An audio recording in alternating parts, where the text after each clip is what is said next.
Aleluia, pode se assentar. A graça e a paz, meus queridos irmãos. É uma alegria, um privilégio estar aqui com vocês. E nós queremos aprender do Senhor nessa noite. Parece uma coisa tão óbvia, mas o tema que me foi dito para essa noite é a oração que transforma cidades. John Wesley, que foi conhecido por causa do nível de comprometimento com a palavra de Deus e com a vida de oração, até hoje, quando a gente tem a oportunidade de visitar Londres, a gente vê lá a igreja onde ele pregava, a casa onde ele morava, e ali no recinto onde ele morava tinha um quartinho de oração. E é inevitável quando a gente entra ali, a gente pensar, meu Deus, tudo começa com oração de fato. E ele falava, Deus não faz nada que não seja em resposta à oração. Era isso que John Wesley proclamava, era isso que ele acreditava, e por isso todos os dias ele se dedicava pelo menos a 2 horas de oração. E era a primeira coisa que ele fazia no dia dele. Assim que ele se levantava, ele ia para um ambiente que até hoje tem lá, como se tivesse um ginoflexório, o que indica que ele orava essas 2 horas pelo menos de joelhos, e ali ele recebia toda a direção daquilo que ele ia fazer. Ali ele colocava diante do Senhor o que ele tinha que colocar. E aí, quando a gente olha um pouco para a nossa vida hoje, para a maneira como a gente vive o Evangelho hoje, uma das coisas que a gente tem visto evidenciada ao longo das 2 últimas décadas é minguando a vida da oração congregacional. Eu não posso falar da vida de oração particular de vocês, eu não estou na casa de vocês, então eu não posso falar isso. Eu sei que tem aqueles grupos na igreja que são comprometidos com a intercessão, grupos de oração, os círculos de oração das irmãs, mas não é disso que eu estou falando. Eu estou falando da vida da oração congregacional. Eu conheci uma irmã venezuelana nos Estados Unidos, há uns 2 anos e meio, mais ou menos. E eu estava conversando com aquela irmã, que era recém-chegada da Venezuela, com todas as delicadezas que a Venezuela tem vivido nos últimos tempos. E ela estava ali, conseguiu sair, mas estava com o coração apertado, porque parte da família permaneceu na Venezuela. Mas ela estava ali, e logo que ela chegou aos Estados Unidos, ela já arrumou um trabalho, e eu falei assim, então você está mandando recursos para a sua família? Ela falou assim, não consigo mandar recursos, porque tudo que eu vou enviar pode ser confiscado. E uma série de questões muito delicadas. E eu fui conversando com ela, e eu falei assim, mas como é que está a sua adaptação aqui?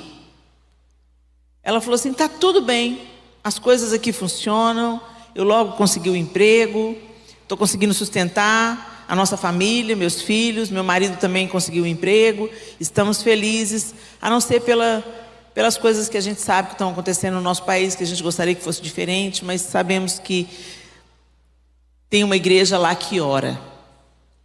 Aí eu falei, que bênção, é bom saber disso. Aí ela falou assim, é o que eu estou mais estranhando aqui. O que você está estranhando? Eu já fui em algumas igrejas aqui nos Estados Unidos, de língua hispana, e olha que nos Estados Unidos as igrejas de língua hispana, elas são consideradas igrejas fervorosas, igrejas que oram. E ela falou comigo assim, pois é, mas as pessoas aqui não oram, elas oram muito pouco. Sério? Eu sempre tive a informação de que a igreja hispana é extremamente fervorosa, que eles oram, que eles cantam, que eles são intensos na oração. Ela falou assim, não, eles não oram muito. Na minha igreja, lá na Venezuela, antes do período de louvor, a gente ora pelo menos 1 hora. Antes do louvor, eles oram pelo menos 1 hora. E eu falei assim, Mas espera aí, como é que é? Não, na liturgia do culto. Quando nós chegamos no culto, nós nos apresentamos diante de Deus em oração. E aí é contado no relógio? Não, ninguém fica olhando o relógio. É uma oração espontânea. Mas ela dura em torno de 1 hora. Eu falei assim, meu Deus do céu, tem misericórdia de nós. E aí eu comecei a observar no Brasil. Aí eu olhei para a minha própria história. E eu me lembrei que quando eu era uma adolescente, quando eu fui para a igreja, eu tinha 11 anos de idade, por causa da conversão dos meus pais. E eu me lembrei que aquela primeira igreja que me acolheu na minha adolescência, acolheu os meus pais, tinha o hábito da oração. Então a igreja orava, a congregação orava. Orava pelas famílias, orava pela nação, orava pelas necessidades da igreja, oravam pela cidade. E não era uma oração de 5 minutos não, gente. Eu me lembro quando eu fui para Lagoinha, que o pastor Márcio Baladão abria o culto de joelhos no púlpito em oração. E os períodos de oração eram intensos, eram dedicados, e eles colocavam todas as questões que estavam ali no culto, mas também orava pelas crianças, orava pelos jovens, mas também orava pela cidade, orava pela nação. E eu fui, ao longo da minha... Aí eu fui fazendo uma retrospectiva, à medida que eu fui conversando com aquela moça, e eu fui lembrando, e eu fui percebendo. Até ela me dizer isso, eu não tinha percebido. Quando ela me disse isso, eu fui fazer uma retrospectiva. E a oração, de fato, ela foi minguando, a oração congregacional, a igreja junto orando, em arrependimento de pecado, em confissão diante de Deus, em dobrar os joelhos. Eu lembro que quando eu fazia o culto femininas na igreja, eu começava, por causa disso, eu começava o culto em oração, fazia, dobra os joelhos e ora, porque eu sentia falta da oração. E aí eu falei assim, meu Deus, a gente precisa de orar mais, juntos, porque tem um poder que flui da oração coletiva, que não é a mesma coisa que flui na nossa oração individual.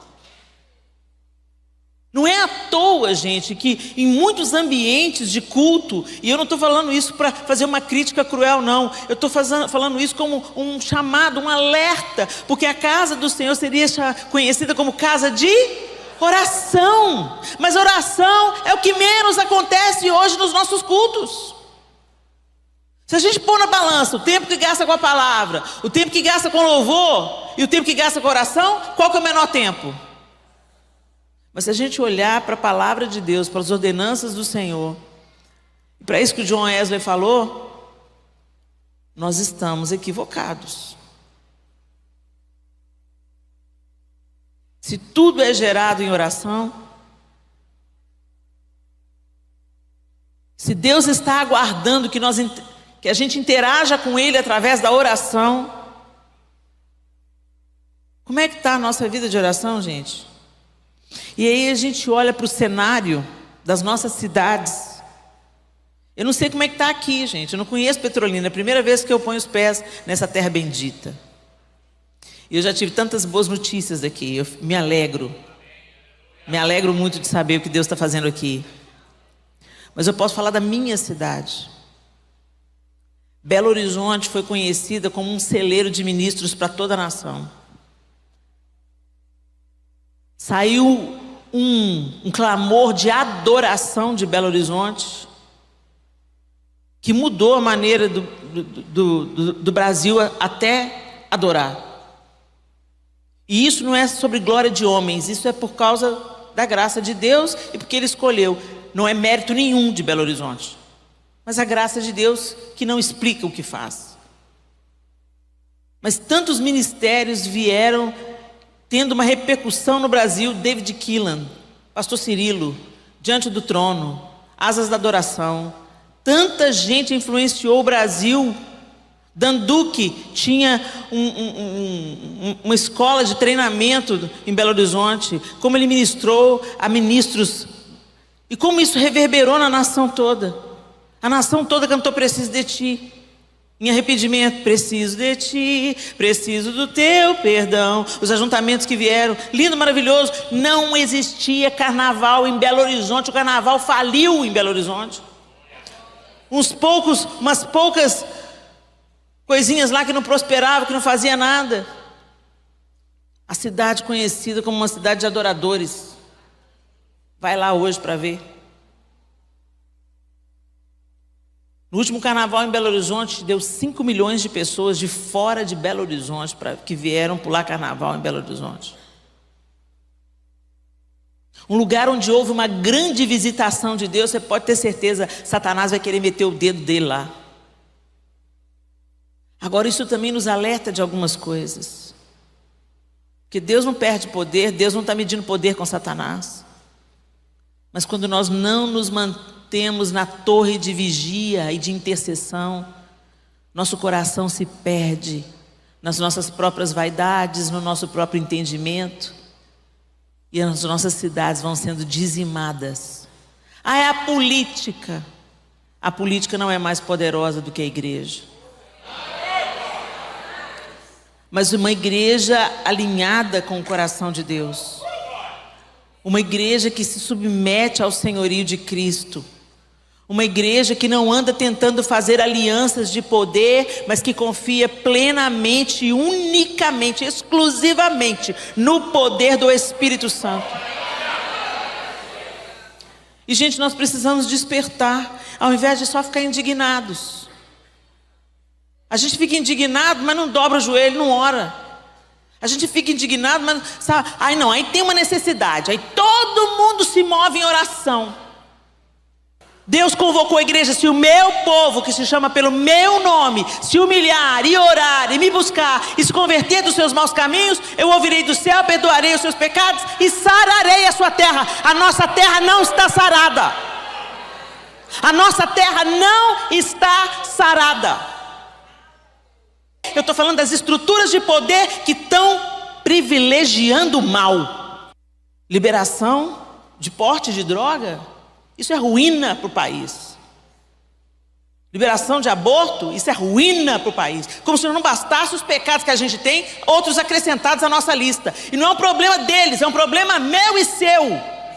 Porque eu sou brasileira.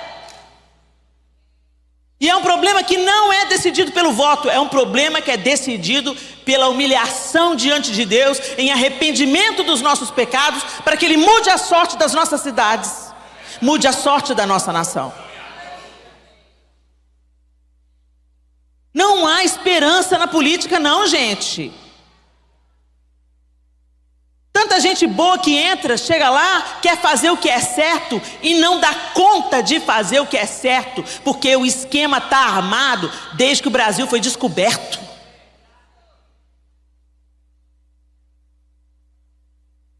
As estruturas de poder não permitem que a coisa mude, a não ser que Deus interfira na nossa história. Só Deus pode salvar o Brasil, gente. Como só Deus pode salvar a Venezuela, como só Deus pode salvar Israel, como só Deus pode salvar as nações da terra. Os homens se corrompem, os homens se vendem.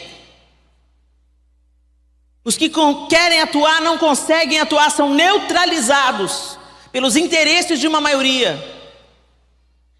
A gente tem que entender isso e buscar na fonte certa, gente. A nossa esperança não está no que o homem pode fazer por nós. Se ele quiser usar o homem, ele vai usar. Mas a resposta vem dele. O poder flui dele. A segurança vem dele. A vida vem dele.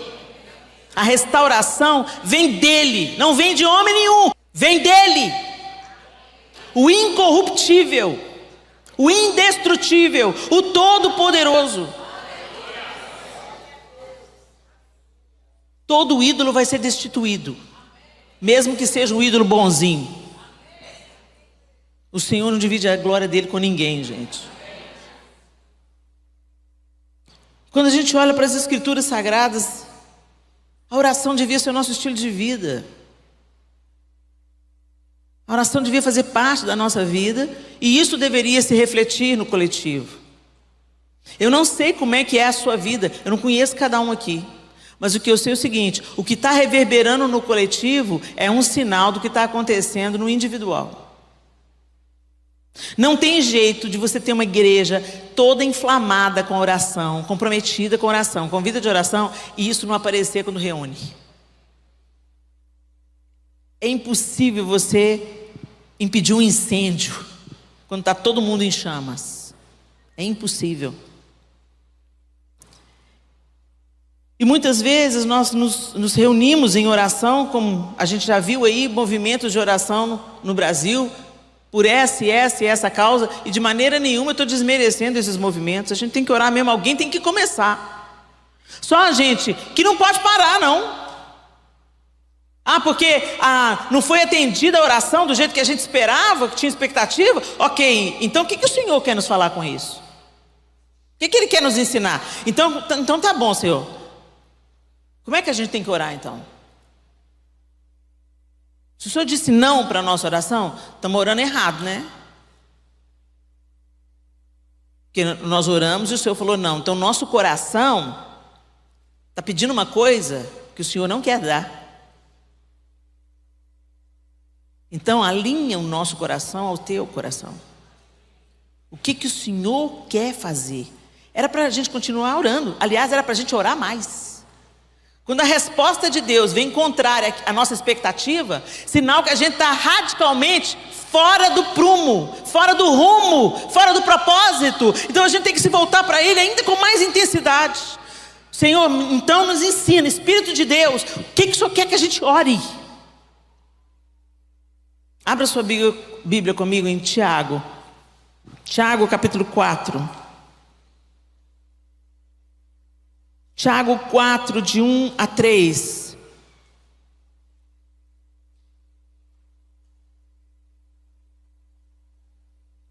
O texto diz assim.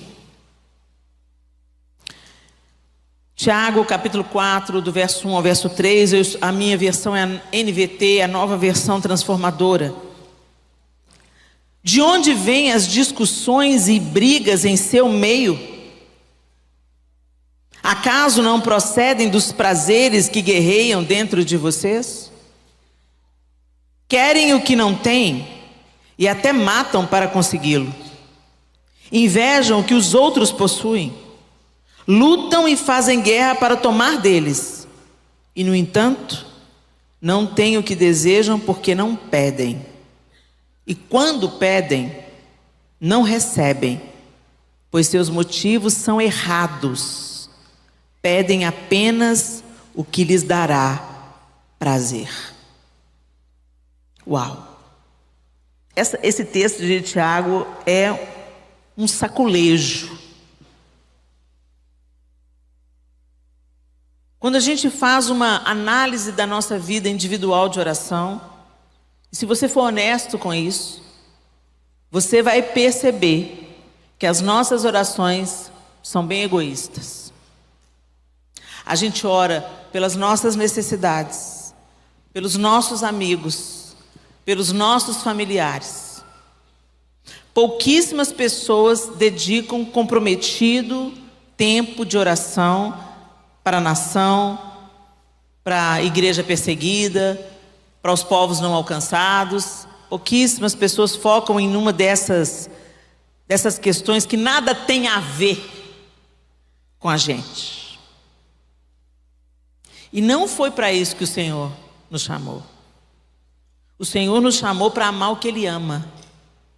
Nos envolver com o que Ele se envolveria, com aquilo que Ele se envolveria, com quem Ele se envolveria. E muitas vezes nós ficamos restritos àquelas nossas orações, nossas listas de pedidos e necessidades, quando um parente está enfermo, quando o filho está desviado, quando tem alguma necessidade específica. Aí o máximo que a gente vai é aí. Alguém te pede uma oração, você ora, mas normalmente as nossas orações, elas estão conectadas apenas as nossas necessidades. Eu não estou dizendo que não é válido orar pelas suas necessidades, meu querido. O Senhor é todo poderoso e Ele pode inclinar os ouvidos a todas as necessidades. Mas a questão é, quando a gente vai orar A gente procura entender pelo Espírito o que Deus quer que a gente ore. Às vezes a gente já tem a lista toda pronta e as nossas orações são automáticas. Ó Deus, obrigado, Senhor, pelo fulaninho, pelo filaninho, pelo ciclaninho. Guarda fulano, livra do mal. Senhor, escuta com os teus anjos. Pai, em nome de Jesus, vai diante de nós nesse dia. Nos livra de todo mal, nos livra do homem mau, nos livra da inveja, do ciúme. Às vezes tem até a mesma ordem. Tem gente que ora na hora da comida e depois nem lembra que orou. Tão no automático que está. A gente orou, já oramos. Gente, definitivamente não é essa a vida de oração. As nossas orações, elas devem ser norteadas pela vontade de Deus. A gente precisa identificar qual que é a vontade de Deus na nossa oração. E como que a gente faz isso? Conhecendo a Deus e nos relacionando com Ele. Mas a gente está formatado num modelo tão quebrado. Quando a gente vai ler a Bíblia, eu vou ler a Bíblia. Quando você vai ler a Bíblia, o que você vai buscar na Bíblia? Às vezes você vai buscar na Bíblia, na sua leitura da Bíblia, alívio, esperança, direção, ensino para você, sim ou não? Eu vou ler a Bíblia, vou me inspirar, vou ler a Bíblia para ficar forte, para me encorajar, porque o mundo está difícil. Eu vou ler a Bíblia porque eu quero uma palavra de direção para aquela decisão que eu tenho que tomar. Só a gente, que quando a gente vai ler a Bíblia, a nossa principal motivação não é o que eu vou aprender com a Bíblia. Isso vai acontecer. A palavra de Deus é ensino, é refrigério, é consolo, é direção, ela é tudo isso. Mas quando eu leio a Bíblia, a minha motivação primeira eu vou ler a Bíblia para conhecer a Deus. Eu leio a Bíblia para eu conhecer a Deus, eu conhecer o caráter de Deus, como Ele age, como Ele pensa, como Ele se move. Não é à toa, gente, que Jesus falou: em primeiro lugar o reino de Deus e a sua justiça, as demais coisas serão acrescentadas. A gente inverteu a ordem. E se nós não conhecemos a Deus, o coração de Deus, o caráter de Deus, como Ele age, como Ele sente, o que Ele quer, o que Ele gosta, o que Ele não gosta, nós não seremos transformados. E se nós não formos transformados, nós vamos orar equivocadamente. Vocês estão entendendo? Por isso que quando você vai ler a Bíblia, te dá aquela preguiça, aquele sono. Você nunca consegue sair do livro de Salmos e Provérbios. Deixa eu te falar uma coisa, não dá para você conhecer a Deus só lendo Salmos e Provérbios, amado. Salmos e Provérbios é só uma parte. Helena, mas quando eu vou ler Levítico, pois é, Levítico te mostra como é que Deus age. Números mostra como Deus é uma face de Deus. Mas como a gente vai no self-service da Bíblia, pegando só a coxa,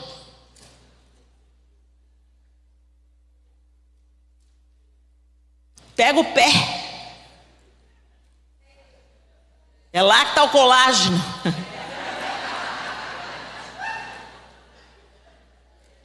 A gente só escolhe as partes boas. Por quê? Porque a motivação está errada. A gente está lendo a Bíblia por interesse próprio. Então a gente conhece a Deus parcialmente, e aí cresce parcialmente, e aí é curado na identidade parcialmente, e fica parcialmente crente. É isso que o diabo gosta.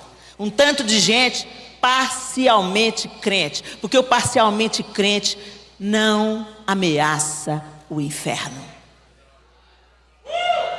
Gente, vamos sair dessa vida utilitarista, dessa religião utilitarista, que pega a coxa. Não, eu vou na Bíblia porque eu preciso conhecer o meu Deus. O Deus a quem eu digo que eu sirvo, que eu amo e que eu adoro. Eu preciso conhecer Ele todo. Eu preciso conhecer a face amorosa de Deus. E eu também preciso conhecer a justiça de Deus, a ira de Deus contra o pecado. Eu preciso conhecer, porque quando eu conheço a ira de Deus, eu não vou brincar com Ele. Eu não vou ser leviana nesse relacionamento com Ele. Eu sei que Ele é Pai, eu desfruto do seu colo, do seu amor, da sua proteção, do seu cuidado, do cheiro no meu cangote. Mas eu também desfruto do limite que Ele me dá, da disciplina que Ele me dá, do caráter que Ele me transforma. A gente quer a paternidade de Deus parcial, só a parte amorosa. Mas um bom pai, ele não é feito só de carinho e cafuné. Um bom pai dá limite, um bom pai sustenta. Um bom pai fala, não vai. Um bom pai fala, não anda com fulano, não quero você mais com fulano. Deus sabe o que faz, Deus é um pai completo, perfeito.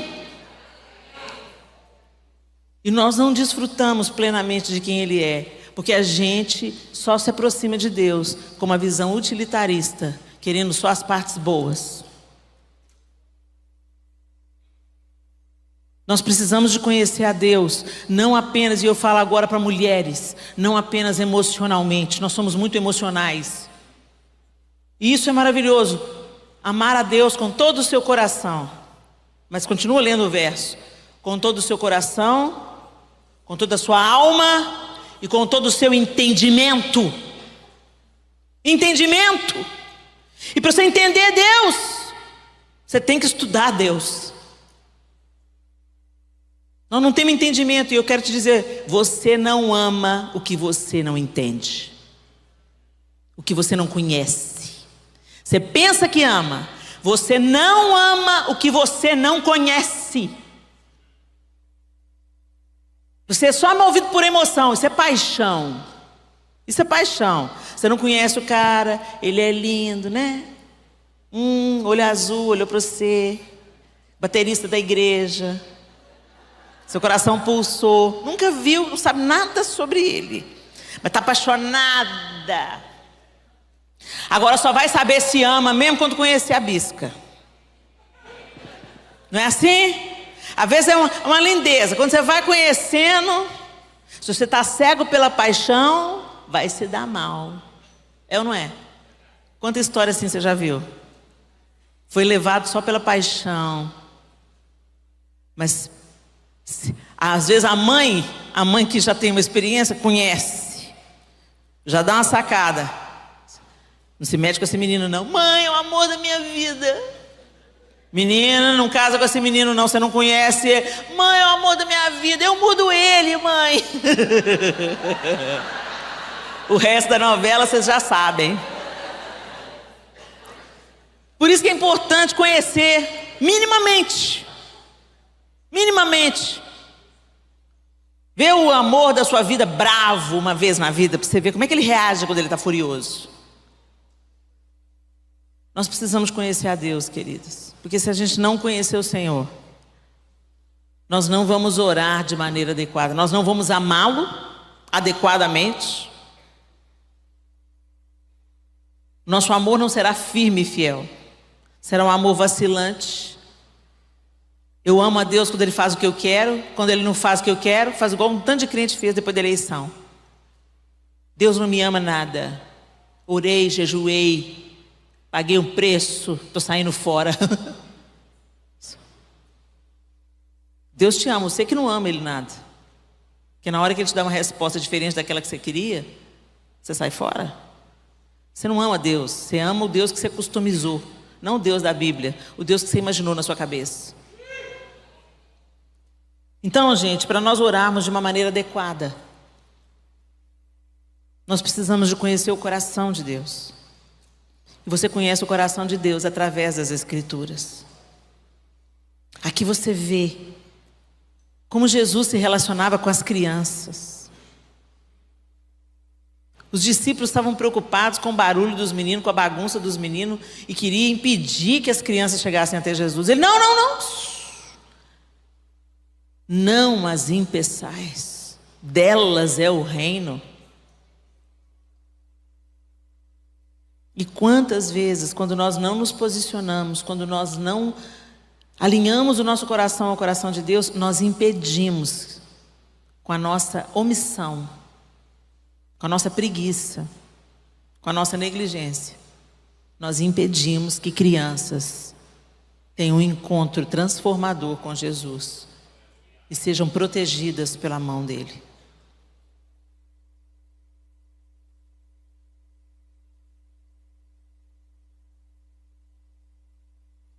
O Senhor não nos chamou para vivermos uma vida autocentrada. Ele nos chamou para nós compartilharmos os dons, os talentos, o dinheiro, a casa, o carro, tudo que Ele dá, o tempo. Tudo que Deus nos dá não é uma dádiva para encher os nossos celeiros. É uma dádiva para compartilhar. Tesouro a gente acumula no céu, não é aqui. Mas a gente investe o nosso dinheiro em tanta quinquilharia, mas não apadrinha uma criança.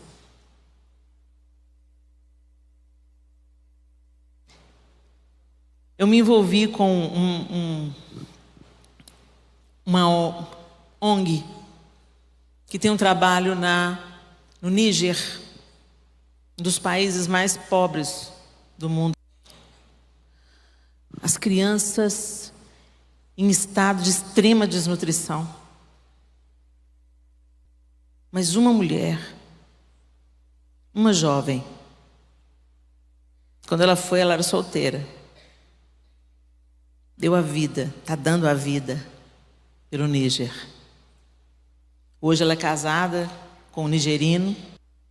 E quantas crianças ela tirou do estado de desnutrição extrema. E quantas morreram nos braços dela, porque chegaram para ela tarde demais. Quando eu olho para a Jéssica, eu posso colaborar financeiramente com essa obra. Mas eu vou ter que bater continência para ela para o resto da minha vida. Porque o dinheiro pode ser importante, gente. Mas ela derramou a vida. Ela derrama a vida todos os dias. Às vezes você pensa, não, eu já apadrinho, Helena. Que bênção, minha irmã. Que bom que você apadrinha. Que bom que você sustenta uma criança. Que bom que você se envolveu com alguma obra que tenha criança no meio. Glória a Deus por isso. Mas e que mais? E o que mais? Como é que você é uma influência no seu bairro? Como é que você participa para cuidar das crianças aqui na igreja? Como é que se alivia as tias? Porque para a gente que é membro de igreja é muito fácil chegar com o nosso filho. Oi tia, Deus abençoe. Tchau. Vem para o culto. Mas nunca para perguntar, como é que você está? Como é que o meu filho está? Eu posso ajudar de alguma forma? Você quer assistir o culto hoje? Deixa eu ficar no seu lugar. Me treina para a próxima semana, para eu dar a lição no seu lugar? Sabe, gente, a gente precisa se engajar de alguma forma. Não é só com o nosso bolso que a gente precisa se engajar, não. É com o nosso coração, é com a nossa oração, é com o nosso comprometimento. Tem uma criança perto de você que pode ser liberta. Ser livre de um cativeiro opressor. Mas a gente às vezes não quer se meter porque é casa de família, né? Quantas crianças que às vezes chegam na igreja e denunciam que estão sendo abusadas. Você já contou para alguém? Contei para a mamãe, mas a mamãe não acreditou. Contei para a vovó, mas a vovó falou que não é para falar isso com ninguém. Eu fui molestada, gente, durante 7 anos da minha infância. E o dia que eu me enchi de coragem para contar para minha avó que meu tio estava me molestando, ela não acreditou em mim, começou a passar mal, com dor no peito. O meu avô olhou para mim, meneou a cabeça, dizendo, como é que você inventa uma coisa dessa contra o seu tio? Eu custei a me encher de coragem para abrir o meu coração, pedindo socorro. E quando eu pedi socorro, ninguém acreditou em mim. Ou fingiu que não acreditou, porque o meu avô, naquela noite, me colocou entre ele e a minha avó, para me proteger. E o meu tio veio me tocar. Eu dormi entre o meu avô e a minha avó. Ele entrou no quarto. Quando ele enfiou a mão debaixo da coberta e pôs a mão em mim, eu belisquei o meu avô. Fingi que estava dormindo e belisquei o meu avô. Meu avô acordou, brigou com ele, pôs ele para fora do quarto. E foi ali que os abusos cessaram. Ali os abusos cessaram. A gente pode interromper uma história de abuso, a gente pode evitar uma história de abuso, mas a gente tem que se comprometer, gente. Desce do muro. Para de ser crente parcial. Isso vai exigir de nós, gente, sim, comprometimento. Comprometimento com Cristo vai gerar em nós comprometimento com o próximo. Senão é mentira. Se nós nos dizemos que somos cristãos e a gente não está disposto a dar a nossa vida, é mentira. Não está disposto a dar o nosso tempo, é mentira. Você está se auto-enganando. E tudo, como a gente começou esse culto dizendo, tudo começa pela oração. Jesus orava, mas a gente acha que não precisa, né? Eu fui buscar nas Escrituras Sagradas, só no Novo Testamento. Você não precisa de abrir, não. Só no Novo Testamento eu fui buscar. Mateus 17, 21. Mas essa casta de demônios não se expulsa, senão pela oração e pelo jejum. Mateus 21, 13. Disse-lhes, está escrito, a minha casa será chamada casa de oração, mas vós a tendes convertido em covil de ladrões. Mateus 21, 22. E tudo que pedirdes na oração crendo, o recebereis. Lucas 1, 13. Mas o anjo lhe disse, Zacarias, não temas, porque a tua oração foi ouvida, e Isabel, tua mulher, dará à luz um filho, e lhe porás o nome de João. Lucas 6, 12. E aconteceu que naqueles dias subiu ao monte a orar, e passou a noite em oração a Deus. Quem? Jesus Cristo. Lucas 19, 46, repete, a minha casa será chamada casa de oração. Lucas 22, 45, e levantando-se da oração, veio para os seus discípulos e achou-os dormindo de tristeza. Jesus, no seu momento de agonia, no seu momento de sacrifício, o que ele foi fazer? Foi orar. Ele estava prestes a entregar a sua vida, o que ele foi fazer? Foi orar. Atos 1,14. Todos estes perseveravam unanimemente em oração e súplicas com as mulheres e Maria, mãe de Jesus, e com seus irmãos, enquanto esperavam serem revestidos do Espírito Santo, estavam em oração. Atos 3:1. E Pedro e João subiram juntos ao templo, a hora da oração, a hora nona. Olha, Pedro e João oravam no templo, na hora da oração. Atos 6:4. Mas nós perseveraremos na oração e no ministério da palavra. A postura dos discípulos diante da igreja recém-nascida. Atos 10:31. E eis que diante de mim se apresentou um homem com vestes resplandecentes e disse, Cornélio, a tua oração foi ouvida e as tuas esmolas estão em memória diante de Deus. Cornélio era ímpio, era gentio, não era judeu. E o Deus eterno viu a oração, viu as obras de Cornélio e ouviu a oração dele e mandou socorro na casa dele.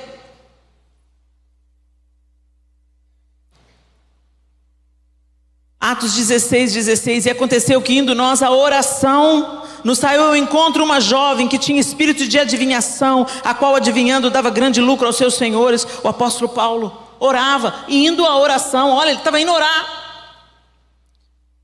Romanos 12:12. Alegrai-vos na esperança, sede pacientes na tribulação, perseverai na oração. 1 Coríntios 7:5. Não vos priveis um ao outro, senão por consentimento mútuo por algum tempo, para vos aplicardes ao jejum e à oração. Orientação do apóstolo Paulo aos casados. 2 Coríntios 9:14. E pela sua oração por vós, tendo de vós saudades, por causa da excelente graça de Deus que em vós habita. Efésios 6:18. Orando em todo o tempo, com toda oração e súplica no Espírito, e vigiando nisto com toda perseverança e súplica por todos os santos. Filipenses 1:4. Fazendo sempre com alegria oração por vós em todas as minhas súplicas. O apóstolo Paulo se dirigindo à igreja de Filipos. Não estejais inquietos com coisa alguma, antes as vossas petições sejam em tudo conhecidas diante de Deus pela oração e súplica, com ação de graças. Filipenses 4:6. Colossenses 4:2, perseverar em oração, velando nela com ação de graças. 1 Timóteo 4:5, porque pela palavra de Deus e pela oração é santificada. Tiago 5:15, e a oração da fé salvará o doente, e o Senhor o levantará, e se houver cometido pecados, se-lhe-ão perdoados. Tiago 5:16, confessai as vossas culpas uns aos outros, e orai uns pelos outros, para que sareis. A oração feita por um justo pode muito em seus efeitos. 1 Pedro 4:7, e já está próximo o fim de todas as coisas, portanto sede sóbrios e vigiai em oração. Isso são apenas alguns versos só do Novo Testamento. Somos convocados à oração, uns pelos outros, coletivamente, individualmente, mas a nossa vida de oração é medíocre, é pobre e é autocentrada. E se nós queremos, gente, efetivamente, que as nossas crianças sejam preservadas, sabe, teve uma mãe corajosa que preparou um cesto.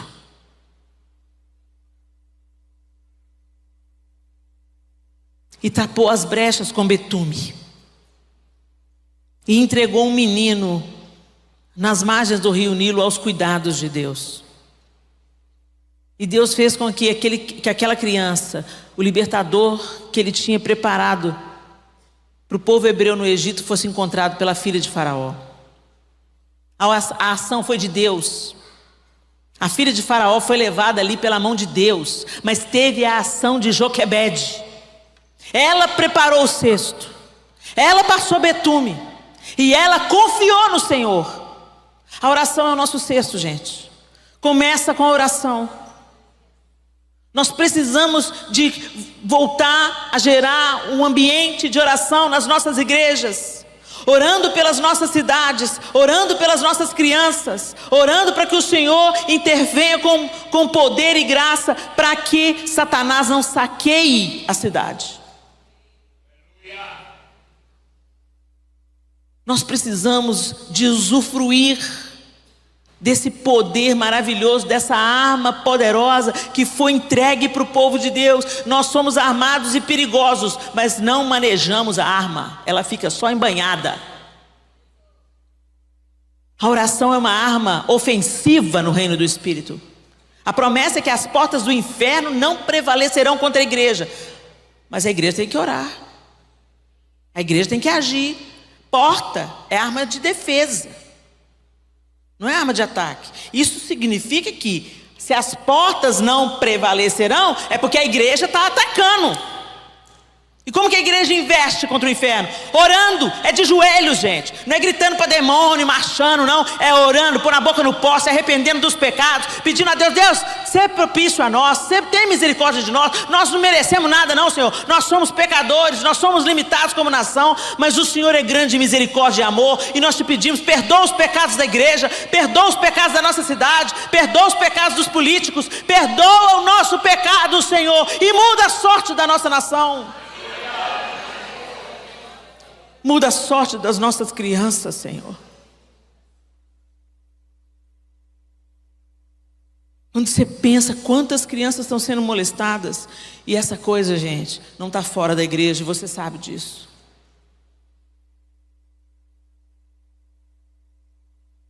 Começou a pipocar um tanto de denúncia aí. Não se fala sobre o assunto. Vai para debaixo do tapete. Vamos confrontar o assunto. Por que está tendo abuso? Porque está tendo consumo de pornografia? Porque tem um abuso no passado de algum homem que não foi curado, de alguma mulher que não foi curada? Porque se a gente não foi curado, a gente vai repetir o que fizeram com a gente? Precisamos orar, precisamos abordar alguns assuntos, meus irmãos.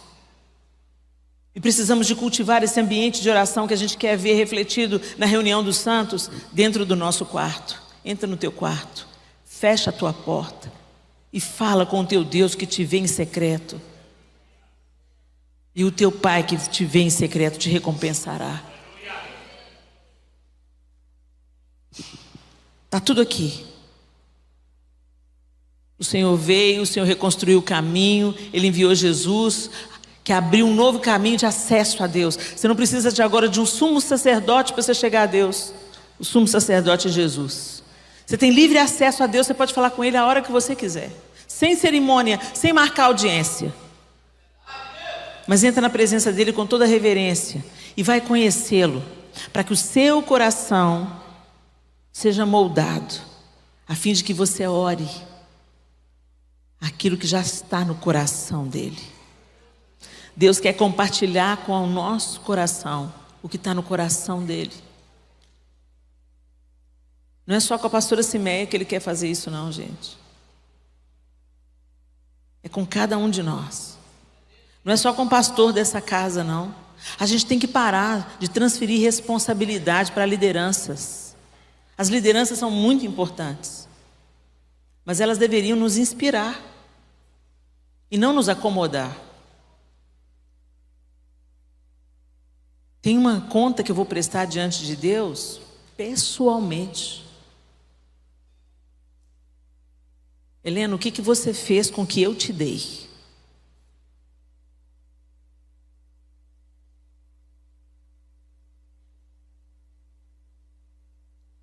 Você visitou? Você alimentou? Você vestiu? Você intercedeu? Você abriu a tua boca em favor daqueles que não podem se defender? Você foi a resposta para os desamparados? Que seja um. Se cada um de nós aqui se comprometer a orar por uma família, a ser resposta na vida de uma família, essas estatísticas que foram lidas vão começar a ser abaladas e modificadas para a glória de Deus. Se nós quisermos ver na nossa cidade uma infância protegida,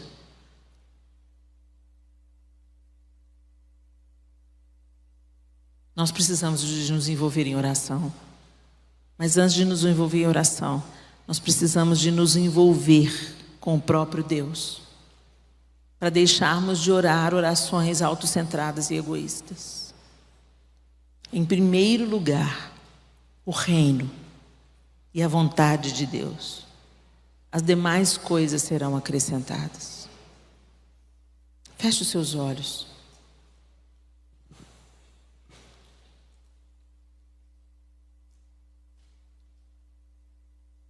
E eu queria que você fizesse aí no seu lugar uma análise, uma autoanálise.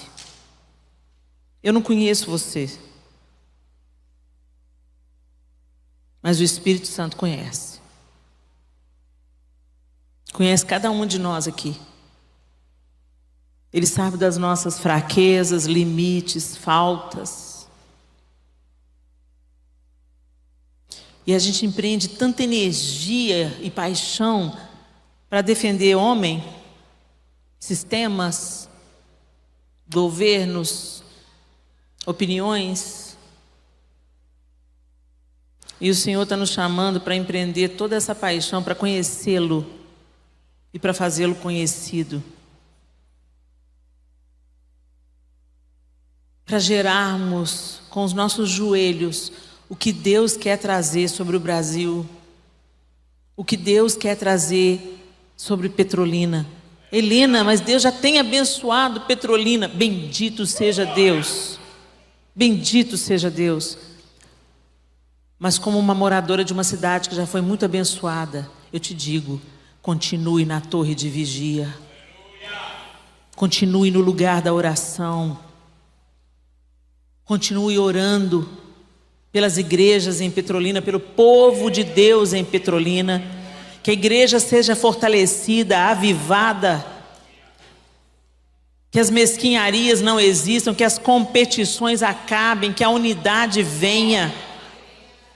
Que o corpo funcione, o corpo de Cristo seja efetivo nessa cidade, tocando os vulneráveis, indo a lugares que Jesus iria, sendo o coração pulsante do Senhor nessa cidade. Isso acontece pela oração. Unidade não é uma coisa que os homens promovem. Não existe unidade da igreja sem oração. e dependência do Espírito Santo. Nós somos orgulhosos demais para encontrarmos a unidade no corpo. Mas se nós deixarmos